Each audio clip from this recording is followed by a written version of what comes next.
দুপুরে হোক অথবা রাতের ডিনারে এইরকম শিম ও বড়ি দিয়ে এই সহজ রেসিপিটা বানিয়ে রুটি বা ভাতের সাথে খেতে অসাধারণ লাগে। তাছাড়া এটা অল্প সময়ে আর ঘরোয়া উপকরণ দিয়েই তৈরি হয়ে যায়। তবে চলুন শুরু করা যাক আজকের ভিডিও। আমি সুকন্যা। আজকে আমার ব্যাপক রান্না হলো শিম ও বড়ি দিয়ে তরকারি। তার জন্য আমি এখানে প্রথমেই নিয়ে নিয়েছি 200 গ্রাম শিম। এই শিমগুলোকে আমাদের এখানে কাঠশিম বলে থাকে। আপনারা কে কি বলে থাকেন আমাকে অবশ্যই কমেন্টে জানাবেন। এবার শিমগুলোকে আমি কেটে নেব।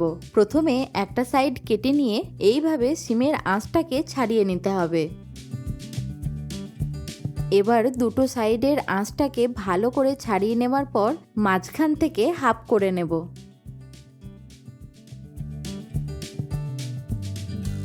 একই পদ্ধতিতে বাকি শিমগুলোকেও কেটে নিচ্ছি।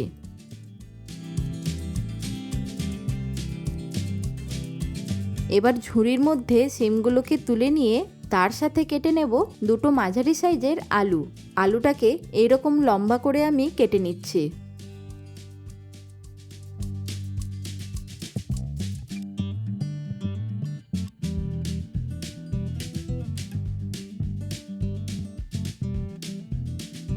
আলুগুলো কেটে নেওয়ার পর এবার প্লেটের মধ্যে তুলে নেব। এবার একটা মশলার পেস্ট তৈরি করে নিতে হবে। তার জন্য একটা মিক্সির জারের মধ্যে দিয়ে দিচ্ছি হাফ ইঞ্চি আদার টুকরো, তার সাথে দেব 4 থেকে 5 কোয়া রসুন, এছাড়া দিয়ে দিতে হবে 1 চা চামচ গোটা জিরে, 3টে গোটা শুকনো লঙ্কা, আর দিয়ে দেব একটা বড় সাইজের টমেটো। এবার সামান্য একটু জল দিয়ে একটা মসৃণ পেস্ট তৈরি করে নিতে হবে। এবার একটা কড়াই নিয়ে নিতে হবে। তার মধ্যে দিয়ে দেব 4 থেকে 5 টেবিল চামচ সর্ষের তেল। আমি এখানে 100 গ্রাম বিউলির ডালের বড়ি নিয়েছি। আপনারা বিউলির ডালের পরিবর্তে যে কোনো ডালের বড়ি ব্যবহার করতে পারেন। এবার বড়িগুলোকে একটু লালচে করে ভেজে নিতে হবে। লালচে করে বড়িগুলোকে ভেজে নেওয়ার পর একটা বাটির মধ্যে তুলে নেব।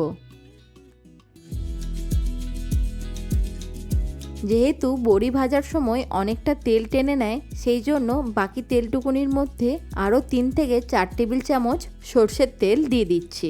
তেলটা গরম হলে এবার দিয়ে দেব কেটে রাখা শিমগুলোকে। তার মধ্যে দিয়ে দেব হাফ চা চামচ হলুদ গুঁড়ো। একটু নাড়াচাড়া করে নিয়ে শিমটা যখন হালকা ভাজা হয়ে যাবে তার মধ্যে দিয়ে দেব কেটে রাখা আলুগুলোকে। আলু আর শিমটাকে একটু নাড়াচাড়া করে নিয়ে 3 থেকে 4 মিনিটের জন্য আঁচটাকে লো করে একটা ঢাকা দিয়ে দেব। তাহলে আলু আর শিমটা 50%-এর মতো সেদ্ধ হয়ে যাবে। এবার ঢাকাটা খুলে আর একবার নাড়াচাড়া করে নিয়ে এইগুলোকে তুলে নেব।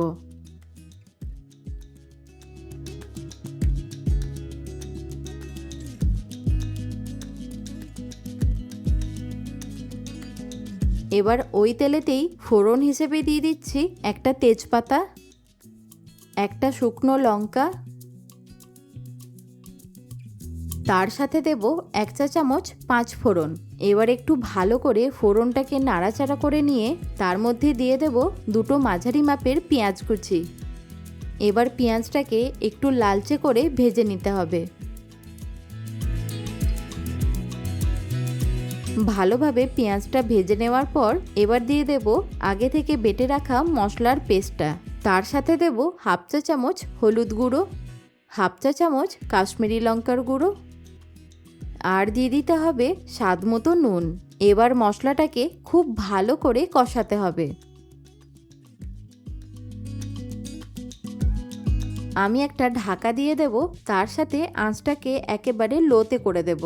1 থেকে 2 মিনিট পর দেখবেন ধীরে ধীরে মশলা থেকে তেল ছাড়তে শুরু করেছে। এবার ঢাকাটা খুলে আর একবার নাড়াচাড়া করে নিয়ে মিক্সির জার ধোয়া সামান্য একটু জল এর মধ্যে দিয়ে দেব।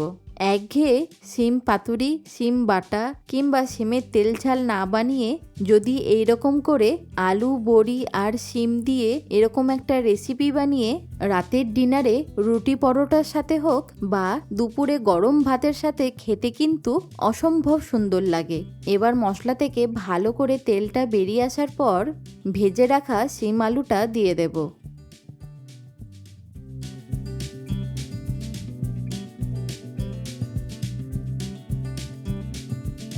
তার সাথে প্লেটের মধ্যে যে শিম আলু ভাজার তেলটা ছিল সেটাকেও আমি একটা স্প্যাচুলা দিয়ে টেনে দিয়ে দিচ্ছি।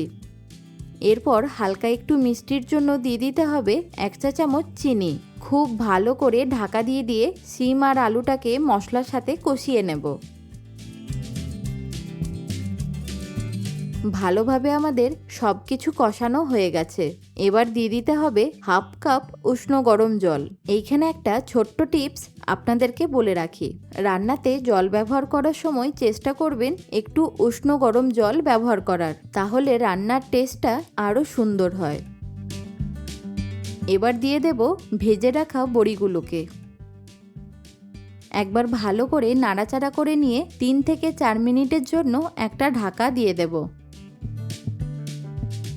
3 থেকে 4 মিনিট পর ঢাকাটা খুলে ওপর থেকে দিয়ে দিচ্ছি 1/2 চা চামচ গরম মশলার গুঁড়ো। তার সাথে দিয়ে দিচ্ছি 2টো কাঁচা লঙ্কা আর 1 মুঠো ধনেপাতা কুচি। হালকা করে সব কিছুকে মিশিয়ে নিয়ে এবার আমি গরম গরম পরিবেশন করে নিচ্ছি। দেখলেন তো কত সহজে ঝটপট তৈরি হয়ে গেল এই রকম শিম আলু বড়ির তরকারি। আপনাদের কেমন লাগলো সেটা অবশ্যই কমেন্টে জানাবেন। এছাড়া এরকম আরও নতুন নতুন রেসিপি দেখতে হলে সেটাও কমেন্টে জানাবেন। ভালো থাকুন, সুস্থ থাকুন, দেখতে থাকুন ব্যাপক রান্নাঘর।